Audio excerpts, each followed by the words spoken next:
बीडमधील केस तालुक्यातील मसाजो गावचे सरपंच संतोष देशमुख यांच्या हत्येप्रकरणी मोठा खुलासा होण्याची दाट शक्यता व्यक्त केली जाते।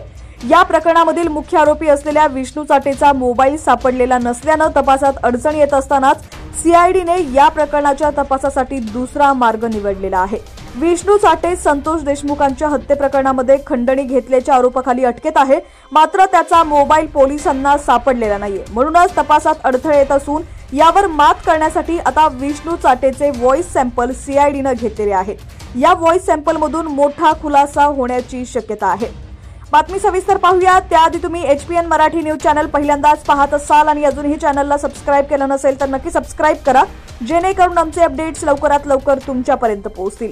पोलिसांच्या वेगवेगळ्या टीम महाराष्ट्रभर चर्चेत असलेल्या संतोष देशमुख हत्या प्रकरणाच्या तपासामध्ये विष्णू चाटेचा मोबाईल सापडत नसल्याने अडथळा निर्माण झालाय। त्यामुळे तपास प्रक्रियेत मदत होण्यासाठी आता विष्णू चाटेचे काही व्हॉइस सॅम्पल घेण्यात आलेले आहेत। केवळ विष्णू चाटेच नाही तर या प्रकरणामधील अन्य एक आरोपी असलेल्या वाल्मिक कराडचेही व्हॉइस सॅम्पल घेणार असल्याची माहिती समोर येते। विष्णू चाटेने पवनचक्की प्रकल्प अधिकाऱ्यांकडे 2 कोटींची खंडणी मागितल्याचा आरोप आहे। याच संदर्भात त्याचा व्हॉइस सॅम्पल घेण्यात आलाय। विष्णू चाटेचे हे व्हॉइस सॅम्पल बुधवारी म्हणजेच 8 जानेवारी रोजी सीआयडी कडून घेण्यात आले असून आता त्याची पडताळणी केली जाणार आहे।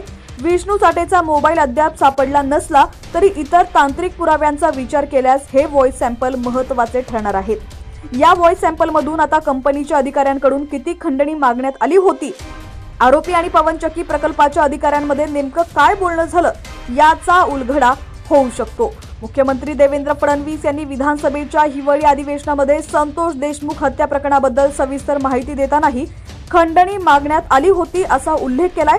त्यामुळेच आता या प्रकरणाचा नेमका कुणाकडे आणि किती खंडणी मागण्यात आलेली आहे हे व्हॉइस सॅम्पलच्या माध्यमातून उघड होण्यास मदत होणार आहे।